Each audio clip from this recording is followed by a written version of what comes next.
اعوذ باللہ السمیع العلیم من الشیطان الرجیم من نفخه ونفثه وہمزه بسم اللہ الرحمن الرحیم وَإِذْ أَخَذْنَا مِيثَاقَكُمْ لَا تَسْفِكُونَ دِمَاءَكُمْ وَلَا تُخْرِجُونَ أَنفُسَكُمْ مِنْ دِيَارِكُمْ ثُمَّ أَقْرَرْتُمْ وَأَنْتُمْ تَشْهَدُونَ ثم أنتم هؤلاء تقتلون أنفسكم وتخرجون فريقا منكم من ديارهم تظاهرون عليهم بالإثم والعدوان وإن يأتوكم أسارى تفادوهم وهو محرم عليكم إخراجهم أفتؤمنون ببعض الكتاب وتكفرون ببعض فما جزاء من يفعل ذلك منكم إلا خزي في الحياة الدنيا ويوم القيامة يردون إلى أشد العذاب وما الله بغافل عما تعملون صدق الله العلي العظيم ونفعني وإياكم بالذكر الحكيم۔ بہنوں بھائیوں، آپ کو میرا سلام پہنچے۔ آپ کے سامنے ہمارا جو فہم القرآن کا سلسلہ ہے اس کا ٹاسک 1 الحمدللہ مکمل ہوا۔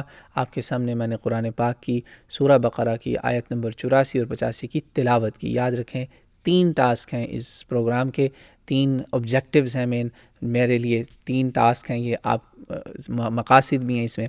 آبجیکٹیوز کیا ہیں؟ نمبر 1 تلاوت ہوگی، اس سے آپ سیکھیے، قرآن سامنے رکھیے، دیکھیے میں اس کو کیسے پڑھ رہا ہوں، کیسے مخارج کی ادائیگی ہے، کیسے تجوید پڑھ رہا ہوں، کوئی سوال ہو وہ بھی پوچھیے اس قرآن کی تلاوت کے بارے میں الحمدللہ۔ اس کے بعد سادہ ترجمہ ہوگا اور تھوڑی انڈرسٹینڈنگ۔ میں نے یہ 2 آیات 84 اور 85 آئی تھنک میں نے یہی نمبر پہلے بھی بولا، 84 اور 85 کی آپ کے سامنے تلاوت کی، 84 اور 85 کی۔ اب سادہ اس کا ترجمہ کر لیتے ہیں۔ یہاں پھر لفظ میثاق آیا ہے، قرآن کا لفظ میثاق، یاد رکھیے گا یہ لفظ بار بار قرآن میں آئے گا۔ کبھی پچھلی قوموں کے لیے آدم علیہ السلام سے لے کے امت محمدیہ تک آپ کو لفظ میثاق بہت ملے گا، اور یہ بائبل کا بھی بہت بڑا ٹاپک ہے، یعنی بائبل کے 2 حصے ہیں، عہد نامہ قدیم، عہد نامہ جدید، یا عہد کی کوئی بات ہو رہی ہے۔ اللہ تعالیٰ یہاں فرماتے ہیں، اب ترجمہ سمجھیے، اور جب ہم نے تم سے وعدہ لیا یا عہد لیا کہ آپس میں خون نہ بہانا، قتل و غارت نہ کرنا ایک دوسرے کی، اور ایک دوسرے کو جلا وطن نہ کرنا، اور تم نے اقرار کیا اور تم اس کے گواہ ہو، تم مانتے ہو، تم اس کے گواہ ہو، you are a witness of this. یہ بات نوٹ کرنے والی ہے۔ اگلے ذرا یہ میں 2 آیتیں کیوں پڑھی آپ سمجھ جائیں گے۔ ثم قبل، پھر تم نے، دین یعنی یہ ساتھ اس کے جڑ جاتا ہے مضمون۔ تو اچھا معاہدہ یہ تھا، آگے تم نے یہ کیا، کرتوت اللہ بتانے لگے۔ کرتوت تمہارا کیا تھا؟ پھر تم نے آپس میں قتل و غارت کی، اور آپس کے ایک فرقے کو جلا وطن کیا، جلا وطن بھی کیا یعنی دیس نکالا، ان کو ایگزائل باہر پھینک مارا، اپنے زمینوں سے علاقہ بدر کیا، اور زیادتی کی، ایک دوسرے کے خلاف، مطلب ایک دوسرے کی یعنی جو جنگ و جدال، اس کے اندر تم نے ایک دوسرے کے ساتھ پارٹی بازی کی، اور اس کے بعد تم نے لوگوں کو قید کیا، قید کر کے تم نے ان کے فدیے دیے۔ اچھا یہاں پہ اللہ تعالیٰ نے کہا ایک کام تم نے کر دیا، اچھا کیا، لیکن ان کا تو پہلے نمبر پہ ان کو جن کو تم نکالتے تھے باہر، اور وہ جب قیدی ہو جاتے تو ان کا تو نکالنا تو تم پر حرام تھا ہی، پہلے سے تم پہ حرام تھا کہ تم ان کو کک آؤٹ نہ کرتے، باہر نہ ایکسپیل نہ کرتے اپنے علاقوں سے، یہ کرتے تھے۔ پھر قیدیوں، جب وہ قیدی ہو جاتے تھے ان کو چھڑواتے بھی تھے۔ اچھا تو اللہ نے کہا یہ کیا کرتے ہو تم کہ بعض میرے احکامات کو تم مانتے ہو کہ یہ میرے احکام ہیں، اور بعض سے تم کفر کرتے ہو، انکار کرتے ہو۔ یہ بڑا غور طلب نقطہ ہے۔ افتؤمنون ببعض الکتاب وتکفرون ببعض، تو اللہ نے کہا پھر تم میں سے جو کوئی ایسا کرے گا اس کی اس کے علاوہ کیا سزا ہو سکتی ہے کہ اس کو دنیا میں شدید ذلت اور رسوائی ملے، اور قیامت کے دن سخت ترین عذاب۔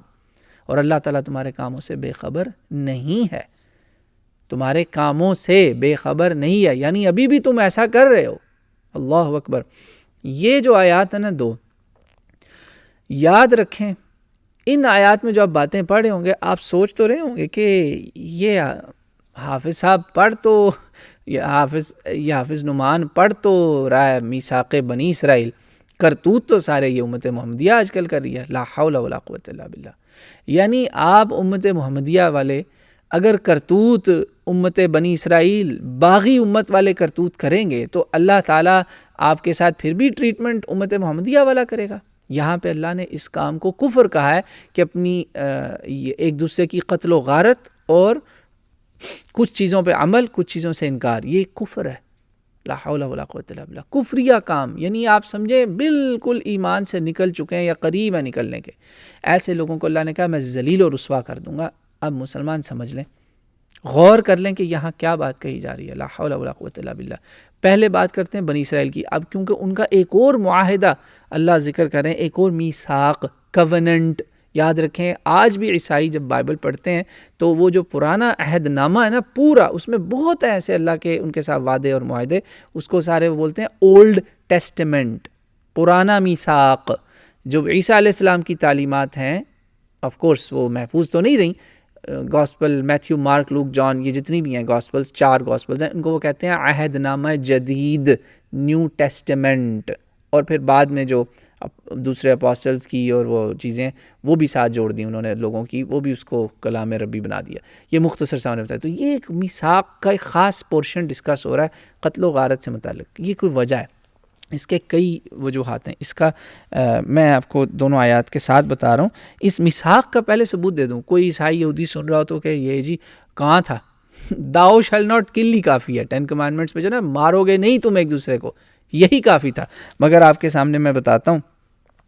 ایگزوڈس چیپٹر 20 ورس 13، ڈیوٹرانومی، یہ جو تورات ہے نا، یہودی بھی مانتے ہیں کہ بائبل کی جو پہلی 5 بکس ہیں نا، جینیسس، ایگزوڈس، لیویٹیکس، نمبرز، ڈیوٹرانومی، یہ جو 5 ہے نا، یہ تورات وہ مانتے ہیں کہ یہ موسیٰ علیہ السلام کی تعلیمات، موسیٰ علیہ السلام کو جو اللہ نے تورات دی تھی وہ ہی ہے. ہم کہتے ہیں وہ پوری نہیں ہے، کچھ نہ کچھ ٹیمپرڈ، بگڑی ہوئی حالت میں، کرپشن ہوئی بھی ہے، لیکن الحمدللہ پہلے بھی میں بتا چکا ہوں، آج مختصر بتاؤں گا. جو قرآن کے ساتھ میچ کرے گا ہم وہ لے سکتے ہیں. اچھا، یہ صحیح بخاری میں حدیث ہے، حدثوا عن بنی اسرائیل ولو حرج. تو یہ ایگزوڈس کا ایک ریفرنس ہو گیا. ڈیوٹرانومی جو ہے بک نمبر 5 ہے، آخری کتاب ہے اس کی، تورا جس کو وہ بولتے ہیں، تورا. اس کا چیپٹر نمبر 19 7 ورس اور 10، یہ خون، قتل و غارت پہ پابندی. یہ اللہ تعالیٰ نے اس جو معاہدہ کا قرآن میں ذکر کیا نا، قرآن کو آپ نہیں جھٹلا سکتے، یہ جو مرضی کر لیں. مجھے آج تک ایک یہودی اور عیسائی نہیں ملا اتنے زمانے میں الحمدللہ جس نے کہا کہ آپ کے قرآن میں یہ جو یہود کی کارستانیاں نا یہ غلط ہیں. ایک نہیں ملا. بھئی کیسے ڈینائی کر سکتے ہیں؟ کیونکہ ان کے پاس ان کے کوئی ایک چیز ہے، تلمود جو ان کے رہبائز نے لکھی ہیں چیزیں، شروحات اور واقعات اور تاریخ، آپ وہی پڑھ لیں جو بیبلونین ایرا کے اندر لکھی. سارے کچا چھٹا انہوں نے لکھ دیا ہوا ہے کہ وہ کیا کچھ کرتے رہے، خود لکھی ہیں، ہم نے نہیں لکھی، ان کے پاس ہیں. انسائکلوپیڈیا ان کے جو ہیں سب ڈاکیومنٹڈ ہے جناب الحمدللہ. ایک یہودی اور عیسائی نہیں مجھے ملا کبھی، اور نہ ملے گا جو کہے گا کہ قرآن میں یہ باتیں غلط ہیں. ایسے ہی نہیں، قرآن کچھ معمولی چیز نہ سمجھیں. مسلمانوں کو تو قدر ہی نہیں نا. مسلمان تو کئی آج کل ایسے بدبخت اٹھے ہیں کہتے ہیں یار یہ کیا بات ہوئی جی، قرآن بنی اسرائیل کو کرٹیسائز کر رہا ہے. لا حول ولا قوت الا باللہ. آپ قرآن کبھی سمجھیں، کبھی پڑھیں. میں پورا ایکسپلین کر چکا ہوں، مسلسل بار بار بتا رہا ہوں کہ کیوں بنی اسرائیل کا ذکر ہو رہا ہے. اس کے کئی مطلب ہیں، ہسٹوریکل میننگ ہے اور کنٹمپریری میننگ بھی ہے، موجودہ بھی، ماضی کا بھی، ان کے ٹائم کا بھی، مدینی رسول اللہ کے مدنی دور کا بھی، مکی مدنی دور کا بھی، اور آج کا بھی. 3 ادوار اس میں کور ہوتے ہیں جب اللہ تعالیٰ ان کو ریمائنڈ کراتا ہے. ماڈرن میسج بھی ہے جس میں اللہ تعالیٰ حاضر کے صیغے میں بات کرتا ہے کہ اللہ غافل نہیں ہے تم جو کچھ کر رہے ہو. یعنی ابھی بھی جو کرے گا یہ کام اللہ کے پورے علم میں ہے. یہ صرف تاریخی بات نہیں ہے، سب جانتے ہیں میں کیا کہہ رہا ہوں. تو یہ جو اقرار تھا انہوں نے اس کی بے وفائی کی. کیسے؟ یہاں پہ بیسیکلی اللہ تعالیٰ نے واضح کر کے معاملہ بتا دیا کہ 3 بڑے بڑے احکام تھے ان کے اوپر. نمبر 1 قتل و غارت نہیں کرنی. نمبر 2 ایک دوسرے کو قیدی بھی نہیں بنانا. ٹھیک ہے، سوری، پہلا ہے قتل و غارت نہیں کرنی، اور دوسرا ہے ایک دوسرے کو یعنی اپنے مسلمان بھائیوں کو، اس وقت کے جو مسلمان تھے کلمہ گو ساتھیوں کو دیس نکالا نہیں دینا، یعنی ان کو اخراج نہیں کرنا. You don't expel them from your lands. ان کو ان کی جائیدادوں اور گھروں سے محروم نہیں کرنا، نکالنا نہیں ہے. جتنا مرضی جنگ و جدال ہو جائے، یعنی ان کا مال و متاع لوٹنا نہیں ہے اور ان کو بے گھر نہیں کرنا. 2 تیسرا حکم تھا کہ اگر کوئی قیدی ہو جائے، اول تو قید کرنا بھی ناپسند ہے، کہ اگر قیدی کوئی ہو جائے جنگ کی وجہ سے آپس میں، اس کو پھر آپ نے آزاد کروانا ہے فدیہ دے کر، چاہے وہ آپس میں ہوا یا کسی اور نے کیا. آپس میں تو پہلے ہی منع تھی لڑائی، لیکن کسی اور قوم نے حملہ کر کے آپ کے لوگوں کو قیدی لے گیا، آپ پہ واجب ہے کہ آپ جائیں اور ان کو ریلیز کروائیں، پیسے دے کر، بے شک رینسم دے کر ریلیز کروائیں دوسرے، یا پریزنر ایکسچینج کریں، جو بھی کرنا ہے آپ. یہ کیا کرتے تھے، انہوں نے یہ کام رسول اللہ صلی اللہ علیہ وسلم کے زمانہ میں، زمانہ جاہلیت میں بھی کیا، یہ ان کی اپنی تاریخ میں بھی ہوتا رہا ہے. اور اس کے ایویڈنسز بھی میں آپ کو بائبل سے بھی بتا سکتا ہوں. اس کے ایویڈنسز بہت ہیں جی. لیویٹکس کے اندر، لیویٹکس جو پہلی 5 میں سے ہے، توراہ میں سے ایک ہے لیویٹکس، ایک کتاب، تورات کی 5 کتابیں ہیں، یعنی 5 بڑے بڑے موٹے چیپٹرز کہہ لیں. جیسے میں مثال دیتا ہوں، یہ میرے سامنے حدیث کی کتاب ہے، ایک سیکنڈ، یہ حدیث کی کتاب ہے جیسے، تو اس کے اندر جو کتاب الصلاح ہوگی نا، اتنی موٹی کتاب الصلاح، بک آف صلاح، وہ بیسیکلی ایک بڑا چیپٹر ہے، اور اس کے آگے سب ٹاپکس کو ہم چیپٹرز کہہ دیتے ہیں، اور بڑے میجر ٹاپک کو. تو یہ اسی طرح جینیسس ایگزوڈس، لیویٹکس، نمبرز، ڈیوٹرانومی. تو جو لیویٹکس ہے اس میں چیپٹر 25 ورس 48، نہمایہ چیپٹر 5 ورس 8. یہ بعد میں، یہ بعد کے انبیاء کے جو واقعات ہیں نا بنی اسرائیل کے اندر ہی، موسیٰ علیہ السلام کے بعد، وہ بھی عہد نامہ قدیم میں موجود ہے. وہاں سب جگہ کیا ہے، یہی کام. 3 حکم تھے نا، قتل و غارت نہیں کرنی، ایک دوسرے کو دیش نکالا نہیں کرنا، ایکسپلشن نہیں کرنی اپنے علاقوں سے، بے گھر نہیں کرنا لوگوں کو. یہ دونوں کام کرتے تھے.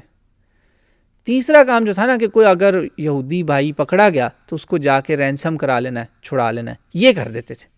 یعنی اللہ تعالیٰ نے کہا بھائی واہ، تم مرضی سے باقی چیزوں کا انکار کر دو اور یہ کام تم ایک کر رہے ہو، بڑا کوئی احسان کر رہے ہو. یہی کام یہ کرتے تھے مدینہ منورہ میں بھی. اس کا میں آپ کو تاریخی مطلب 2 مطلب کور کر رہا ہوں. ایک یہودی تاریخ کا واقعہ ان کو بتایا جا رہا ہے کہ تمہارے یہ کرتوت اللہ کے علم میں ہیں، یہ مت سمجھو کہ یہ صرف تمہارے رہبائز نے جو لکھا ہوا ہے وہی ہے. قرآن بھی تمہیں ایکسپوز کرے گا کہ تم یہ سب کر چکے ہو، تم نے اس وعدے کو بھی توڑا ہے. جو تمہارا عہد تھا نا قتل و غارت والا، یہ سارا ریلیٹڈ ٹو وہی ہے نا، 3 بڑے حکم، تم نے ان سب کی نافرمانی کی. بس ایک کام کہتے ہیں نا وہ احسان کر دینا، گونگلوں سے مٹی جھاڑنا جسے کہتے ہیں، یا کیرٹس یا مٹی صاف کر دی، یہ تم کرتے ہو کہ جیلوں سے نکلوا دیے. اب اس کا ایک انہوں نے رسول اللہ کے مدنی دور میں بھی کام کیا اور زمانہ جاہلیت میں. ان کے تھے 3 قبیلے جو مدینے میں سیٹل تھے، بنو قینقاع، بنو نضیر، بنو قریظہ. بنو قینقاع، بنو نضیر ہے یا نذیر کہہ لیں ضاد، بنو قریظہ، یہ 3 قبیلے تھے. اور ان کے 2 دوسری طرف مشرکوں کے جو تھے، جو بھی مسلمانی ہوئے تھے، اوس اور خزرج. جو ہے نا آپ کا اوس، یہ قینقاع اور قریظہ کے تھے وہ اتحادی وجہ سے. کسی میں بتاتا ہوں، آج بھی سمجھ رہے ہیں آپ اس کو، آج کے دور میں بھی دیکھیں یہی کچھ ہو رہا ہے. اور جو خزرج تھا نا دوسرا بہت بڑا ٹرائب، یہ سارے مدینے کے لوگ تھے، بہت بڑی سمجھے ایک چھوٹی منی اسٹیٹ کہہ لیں. خزرج والے جو تھے ان کے ایلائز تھے، یہ کیا اس کا نام ہے، بنو نضیر. یہ کیا کرتے تھے، ایک پارٹی ادھر ایک پارٹی ادھر، ان کی جنگوں میں ایک دوسرے کو فیول کرتے تھے، اسلحہ، پیسہ، انویسٹمنٹ. اب جنگیں جب آپس میں یہ چونکہ ایلائز تھے، جنگ میں جا رہے ہیں، تو اپنا کوئی بندہ پکڑا گیا نا، تو وہ بے شک مخالف پارٹی کے پاس گیا بندہ، اوس اور خزرج، سمجھیں 2 پارٹیز، یعنی کچھ یہودی ادھر ہیں کچھ یہودی ادھر ہیں، دونوں طرف گیم کھیل رہے ہیں. اب فرض کریں خزرج والے اس کو لے گئے اوس والوں کو اٹھا کے، اوس والوں کو، اور ساتھ یہودی بھی 2-4 چلے گئے. اب یہ بھاگے ادھر جائیں گے، وہاں پیسے دے کے بندہ رینسم کرائیں گے، وہ کہیں گے وہ یہ کیا کر رہے ہو تم، ہمارے بندے بھی تو قیدی ہیں. کہیں نہیں، ہمارے اوپر اللہ کا حکم ہے کہ ہمارا کوئی بھائی پکڑا جائے، ہم نے اس کو چھڑانا ہے، تو ہم تو اس لیے چھڑانا چاہ رہے ہیں. سمجھیے آپ میری بات سمجھ رہے ہیں. ایک اور میں آپ کو اس کی ماڈرن مثال دیتا ہوں. لبنان کے اندر ایک فوجی پکڑا ہوا تھا، سمجھ گئے آپ کس نے پکڑا تھا. انہوں نے لبنان کو تباہ و برباد کر دیا تھا بم مار مار کے. اس وقت وہ 3rd ورلڈ سے بھی نیچے، لوگ کہتے ہیں یہ 4th ورلڈ کوئی کنٹری لگتا ہے. تو یہ اندر گھسرے تھے، لیکن یہ بمباری کے بعد جب اندر گھسنے لگے تو ان کے کافی فوجی مارے گئے. اس دوران ایک آدھا فوجی ان کا پکڑا بھی گیا. اس ایک فوجی کے بدلے نا انہوں نے رینسم میں تقریباً 1000 قیدی چھوڑا تھا. آپ گوگل کر کے چیک کر لینا، آپ کو پتہ چل جائے گا میں کس واقعے کی بات کر رہا ہوں. یعنی اس پہ عمل کر لینا. آج بھی یہ یہی کام کر رہے ہیں کہ لوگوں کا قتل کر رہے ہیں، چاہے وہ اپنے بھی ہوں. جی ہاں، اپنوں کو بھی مارتے ہیں، یہ خون بہاتے ہیں. جو اپنی تھیوری زائنزم سے ایگری نہیں کرتا اڑا دو، اس کو ختم کر دو. یہ کام ابھی بھی کرتے ہیں اور لوگوں کو ایکسپیل بھی کرتے ہیں، نکال دیتے ہیں. آج بھی آپ جا کے یوٹیوب وغیرہ پہ گوگل پہ دیکھیں کتنے جوز ایسے ہیں جو بھی کیمپوں میں بیٹھے ہوئے ہیں. صرف ان کا قصور کیا ہے؟ وہ اشکنازی جوز نہیں ہیں. ان کے ساتھ جو ریسزم ہو رہا ہے، آپ کی سوچ ہے دیش نکالا ان کے ساتھ ہوا ہوا ہے. سب کچھ یہی بالکل اسی طرح یہی کام کر رہے ہیں. تو اللہ نے کہا کہ واہ بھئی واہ، تم نے مذاق سمجھا ہوا ہے کہ تم کتاب کی احکام کو جس کو چاہو مان لو، جس کو چاہو چھوڑ دو. یہ اللہ نے اس کے بارے میں قرآن میں سورہ نساء میں 6 سپارے کے پہلے صفحے پہ کہا اولئک ھم الکافرون حقا. یہ پکے کافر ہیں ایسے لوگ جو پک اینڈ چوز کرتے ہیں کتاب سے. اس سے پتہ یہ چلا کہ آپ کے سامنے میرے سامنے اللہ کی کتاب کا جو حکم آئے نا، جی یہ مسلمان بھی اب سن لیں. جب اس کا حکم آ جائے نا، اللہ کی کتاب کا، قرآن پاک کا آپ کے سامنے حکم آ جائے، خدا کے لیے عمل کریں یا نہ کریں، پہلے کام یہ کر لیں کہ کم از کم یہ کہیں کہ آمنا و صدقنا، جو کچھ بھی ہے یہ میرے رب کا کلام ہے میرے سر پر. یہ کریں پہلا کام. دوسرا کام حت الوسع کوشش کریں کہ قرآن کے ساتھ پک اینڈ چوز نہ کریں کہ چلو سود کی آیتیں ہیں پھر کیا ہے. آپ کے دل میں اگر یہ آ گیا نا پھر کیا ہے کر لیتے ہیں. اب آپ بنی اسرائیل نے جس طرح میثاق توڑا تھا نا، آپ بھی میثاق توڑیں، شامل ہو اس میں. یہ تو اتنا تو کر لیں، کم از کم اتنا کر لیں. مسلمانوں کی جب کوئی جنگ ہو رہی ہے آپس میں، ایک دوسرے کی قتل و غارت کر رہے ہیں مسلمان، کم از کم اتنا تو کہہ دیں یا اللہ میں اس سے بری ہوں. یمن میں جب کوئی بم برسا رہا ہے، جب کوئی عراق میں بم برسا رہا ہے، جب کوئی افغانستان میں ایک دوسرے کو مار رہے ہیں، تو کوئی یا اللہ میں مسلمانوں کے آپس میں اس خون بہانے کا میں حصہ نہیں ہوں. اگر آپ دور ہزاروں میل دور بیٹھ کے بھی آپ یہ کہہ رہے ہیں نا کہ میں اس کا حصہ ہوں اور یہ صحیح ہو رہا ہے، وہاں ہزاروں لاکھوں بچے مر رہے ہیں. آپ کو پتہ ہے یمن میں کس قسم کا ہیومینیٹیرین کرائسس آیا ہوا اس وقت. شرم کا مقام ہے. وہی کام جو بنی اسرائیل کر رہے تھے ہم بھی وہی کر رہے ہیں. تو اللہ نے کہا فما جزاء من یفعل ذلک منکم، اس کی تم کیا جزا سمجھتے ہو تمہیں ملے گی سوائے اس کے کہ تم پر ذلت آئے، ہیوملیشن آئے، بربادی آئے، دنیا میں عذاب بھی آئے اور آخرت میں بھی عذاب ہے. اور کیا ایکسپیکٹ کرتے ہو؟ جیسا تمہارا منہ ہوگا ویسا ہی تمہیں تھپڑ پڑے گا. تم ان کی طرح مغضوبین کی طرح بہیو کرو گے تو تمہارے ساتھ سلوک بھی مغضوبین والا ہوگا. تمہیں کس نے یہ لائسنس دیا کہ تم آپس میں قتل و غارت کرو کسی کی فرقہ واریت کے نام پہ، کسی کی قوم پرستی کے نام پہ، کبھی نیشنلزم، کبھی سیکٹیرینزم، کبھی کچھ. اللہ سے ڈر جاؤ مسلمانوں، اللہ سے ڈر جاؤ، ورنہ انجام بہت برا ہے، بہت برا انجام ہے. یہ اللہ کا فیصلہ ہے. اللہ نے کہا تمہیں کس نے کہا تھا یہ کفر ہے کہ تم بعض چیزیں مان لو اور بعض چھوڑ دو؟ تو میں نے کچھ عقیدہ اور کچھ اعمال کی طرف اشارہ کر دیا کہ ان کے جیسے نہ کرتوت کرنا ورنہ معاملہ ان کے جیسا ہوگا. میں نے اب اس آیات کے 3 مطلب ہو گئے. پہلا مطلب یہودی تاریخ، اس کا میں نے آپ کو ایویڈنس دے دیا،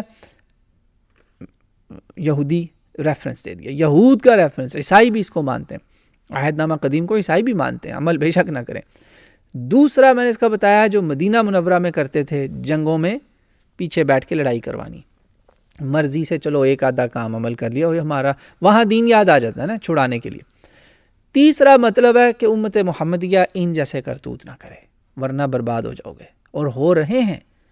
داستان تک نہ ہوگی تمہاری زمانے کی داستانوں میں. باز آ جاؤ ایک دوسرے کا خون بہانے سے، باز آ جاؤ. یہ سارے کام مسلمان کر رہے ہیں تو آپ سمجھ لیں پھر جوتے کیوں پڑ رہے ہیں. جب آپ ان جیسا کریں گے تو آپ کے ساتھ ان جیسا ہی ہوگا.